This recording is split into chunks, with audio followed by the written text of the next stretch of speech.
Comment ça va, Julie? Ça va et toi? Très bien. Allez, on t'écoute. Alors hier, grâce à l'agence Reuters, je suis tombée sur une nouvelle joyeuse. Au Mexique, rien ne semble arrêter la marche vers le pouvoir du candidat López Obrador le 1er juillet prochain. À un mois de l'élection présidentielle, il a encore gagné 6 points dans les sondages. Loin derrière lui, le candidat de la social-démocratie et de la droite catholique, et encore plus loin, le candidat du PRI, le parti qui a gouverné le pays pendant 70 ans. Bien sûr, vous me direz que ce n'est pas ce qu'on lit dans la presse du monde entier. Le New York Times dit qu'AMLO représente une menace pour l'industrie du pétrole. Le Wall Street Journal dur à dire, qu'il est un populiste démagogue qui utilise la rue pour accéder au pouvoir. C'est ce qu'a rappelé Léonard dans le JT du 1er mai. Alors bien sûr, il y a le problème de la fraude, qui a déjà permis à ses adversaires de voler l'élection de AMLO en 2006 et en 2012. Mais cette fois, ce candidat de gauche, qui s'est attiré les bonnes grâces d'une partie du secteur privé du temps où il était maire de Mexico City, a de grandes chances de devenir le prochain président d'un géant de l'Amérique latine, frontalier de l'Amérique de Donald Trump. Alors, si tu nous parles de ça, c'est parce que tu as décidé de faire une météo sociale un peu spéciale cette semaine. Tout à fait, on va faire un tour du monde des élections en cours et à venir, et l'actualité est plutôt chargée.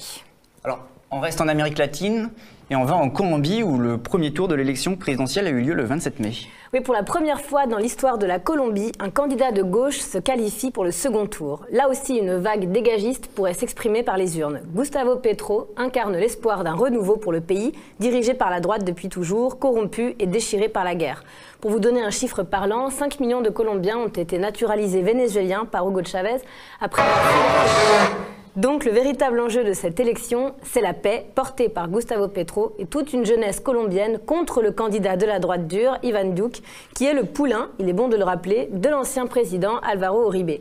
Iván Duque qui remet en question l'accord de paix avec les FARC qui a mis fin à 53 ans d'un conflit sanglant.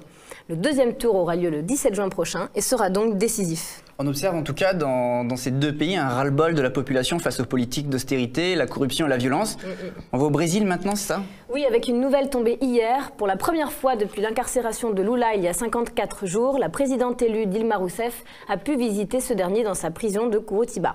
La pression populaire pour la libération de Lula est de plus en plus forte. Des manifestations convoquées sur les réseaux sociaux avec le hashtag Mais Candidato que Nunca, traduction plus candidat que jamais, ont eu lieu dimanche 27 mai dans 70 villes comme Rio, Sao Paulo ou comme vous le voyez sur ces images, à São Bernardo do Campo. Et la pression mondiale s'intensifie avec la pétition pour la libération de Lula, lancée par 300 intellectuels comme Noam Chomsky et Thomas Piketty, qui comptent à ce jour près de 310 000 signataires. Donné gagnant dans tous les cas au premier et au second tour pour l'élection présidentielle en octobre, Lula est le seul rempart contre le candidat d'extrême droite suprémaciste Bolsonaro, l'auteur de propos charmants comme « les descendants d'esclaves noirs ne font rien et ne servent à rien, même pas à procréer », ou encore « si je vois deux hommes dans la rue en train de s'embrasser, je vais les frapper ». Bolsonaro a d'ailleurs paradoxalement soutenu la grève des routiers qui a paralysé l'économie du Brésil pendant une dizaine de jours avant de se rétracter. Les routiers protestaient contre le prix du carburant et les travailleurs du secteur pétrolier ont d'ailleurs eux aussi entamé une grève le 30 mai. Ils demandent l'arrêt des projets de privatisation de Petrobras, la compagnie pétrolière publique, je vais y arriver, notamment impliquée dans des scandales de corruption qui déstabilisent le pays depuis des années. Maintenant, on va en Europe, plus particulièrement en Europe du Sud, où les événements en Italie et en Espagne sont symptomatiques d'un eurolibéralisme autoritaire et antidémocratique. Oui, en Italie, hier, 90 jours après les élections législatives, la Ligue et le mouvement 5 étoiles ont donc finalement trouvé un accord avec le chef de l'État, Sergio Mattarella. L'eurocritique Paolo Savona sera ministre des Affaires européennes et le chef de l'extrême droite, ministère de l'Intérieur. Sous la pression européenne, le président italien a donc choisi de transiger. Mais comme l'a écrit notre contributeur Baptiste Perra pour le Mediapresse, à la fin, ce sont les Allemands qui décident. Or, même si les Italiens ont exprimé leur dégoût de l'Europe de la précarité imposée par l'ordolibéralisme d'une manière qui nous répugne, l'euroscepticisme de l'Europe du Sud ne devrait plus être ignoré. Alors on va en Espagne maintenant, le paysage politique se recompose après la démission du Premier ministre Mariano Rajoy, avant même que la motion de censure ne soit votée. Oui, et c'est le socialiste Pedro Sanchez qui a déposé la motion de censure qui prend les rênes du prochain gouvernement.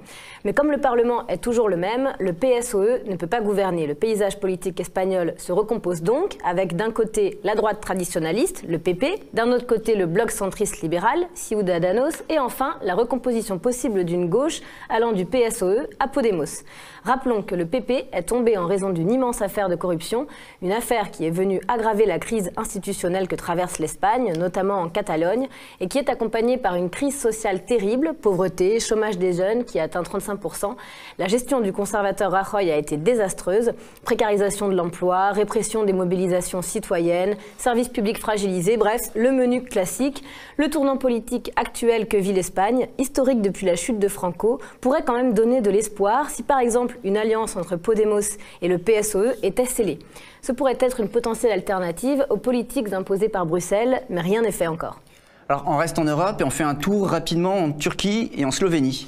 Oui, en Turquie, avec des sondages qui ne sont pas très favorables à Erdogan, ou en tout cas moins que d'habitude, alors que le tout-puissant président sortant espère une victoire dès le premier tour grâce à l'alliance forgée avec l'extrême droite turque, le quotidien de l'opposition, Soçu, créditerait Erdogan de 42% des intentions de vote au premier tour. Il ne serait ainsi que très légèrement en tête devant le candidat du principal parti de l'opposition, le CHP. Une mauvaise surprise pour Erdogan n'est pas à exclure. En Slovénie, le 3 juin prochain, les électeurs se déplaceront pour élire un nouveau Parlement. Si celui-ci est pour le moment dominé par une coalition réunissant le centre et les sociaux-démocrates, il pourrait passer à droite. Le conservateur Janez Janša joue la carte de la prétendue crise migratoire, de la menace islamiste et des réseaux anti-mariage pour tous pour fabriquer le consentement de l'opinion publique. Il dispose par ailleurs d'un allié de poids. Il s'agit de Viktor Orban, le Premier ministre hongrois. Les droites conservatrices et populistes continuent de gagner du terrain en Europe. Et au Mali, des élections présidentielles se préparent.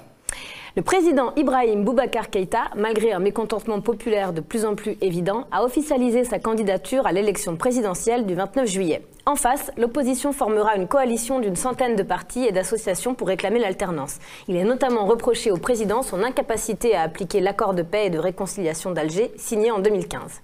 Allez, on s'en fait une petite dernière pour la route ? Oui, et pas des moindres, une élection à laquelle nous ne participerons pas, celle du MEDEF qui aura lieu le 3 juillet prochain. Ça me permet de rappeler que notre camarade Serge Faubert, au JT du 24 mai dernier, a posé une question intéressante. À quoi sert le MEDEF ? À retrouver sur le site du Média.